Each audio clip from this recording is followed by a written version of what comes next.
We're here with Dr. Sturmer.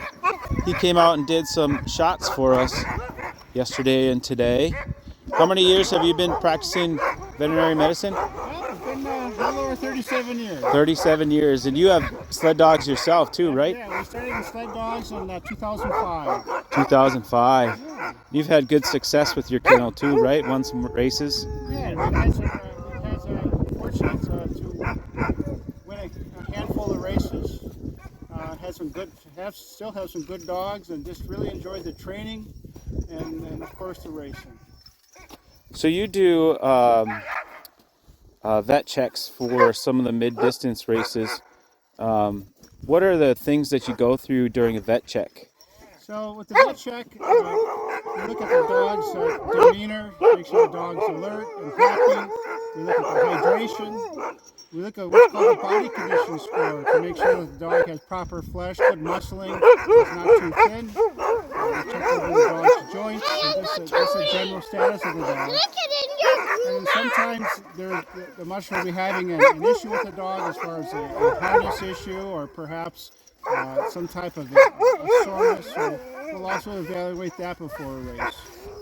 The most important thing is that we check the dog to make sure that we feel that the dog can complete the race and be happy and healthy at the end of the race. Right, yeah. They have to be very healthy to run. So what are some of the biggest differences you see between sled dogs and general pet dogs that come into the clinic? One thing is the conditioning of the dog. The average person will look at a sled dog and say, hey, that dog is too thin. But they're reminding us sled dogs are like people who run marathons. You don't see marathon people who are quote heavy. These sled dogs come in and they're running machines. They are true athletes of the highest caliber. So that's the first thing is that they look a little different. They're thin over their back, but they have tremendous muscling, especially in their back legs. The other thing you look at is they're great appetites. Yes, pet dogs like to eat, but you would say a sled dog's appetite is voracious. And that's actually a nice way to gauge how they're doing during a race. If they start to lose their appetite, you might start to look at things like hydration or just being tired. So that's a nice gauge for us. How is the sled dog's appetite? They should be voracious. And then their personalities, they tend to be a little more of a pack animal. So a little different than pet dogs per se. Pet dogs are really bonded to people, and not that sled dogs can't be, but as a sled dog, their pack is what's most important to them in their pack life and the hierarchy in their pack life. Would you say in general that sled dogs are maybe a little bit healthier than your average pet dog? Yeah, it's interesting. You know, sled dogs I see are medium to large breeds. And the average pet medium to large breed lifespan, I think, is a little shorter than the sled dog's lifespan. So, interestingly, here's a medium to large breed, and it's very common to see them 13, 14, 15 years of age. In fact, you'll see 13-year-olds still pulling in harness, and they're happy to do so. They don't go as far, but this morning I was out with a dog, 13 years of age, is a lead dog, and he was just cruising along. So I do think they can live longer. Look at their diet, look at their lifestyle. They have a very high quality diet, and they have a routine exercise plan. And just like for people, they're going to live longer, but not only that, I think they're going to have a better quality of life. Cool, yeah.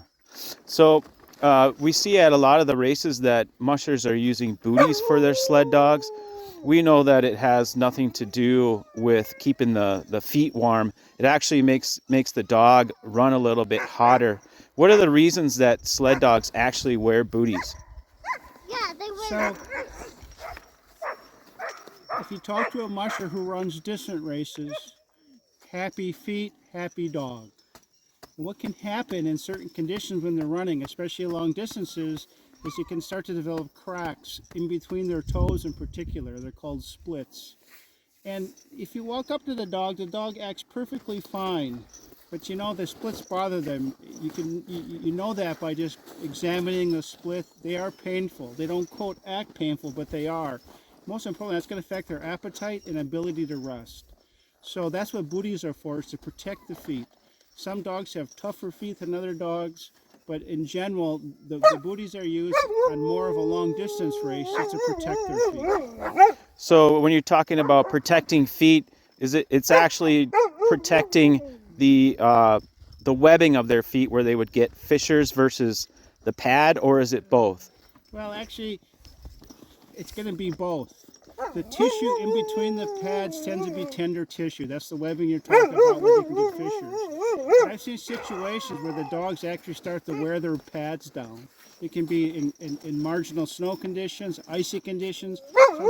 Sometimes dogs have to race across frozen tundra or frozen gravel. That's really hard on their pads. And the problem with a pad injury is it takes a long time for it to heal. The splits or fissures, they heal very quickly, especially if you protect them. But by all means, a marshal wants to prevent pad injuries. So if the conditions are such that you could be experiencing pad injuries, you're going to booty your dogs. Excellent. Well, thank you, Matt. Thanks for coming out. Great to see you again. Can I hop in the groomer? Can you hop in the groomer, Will? Sure, we'll get you in there, bud. That's fun.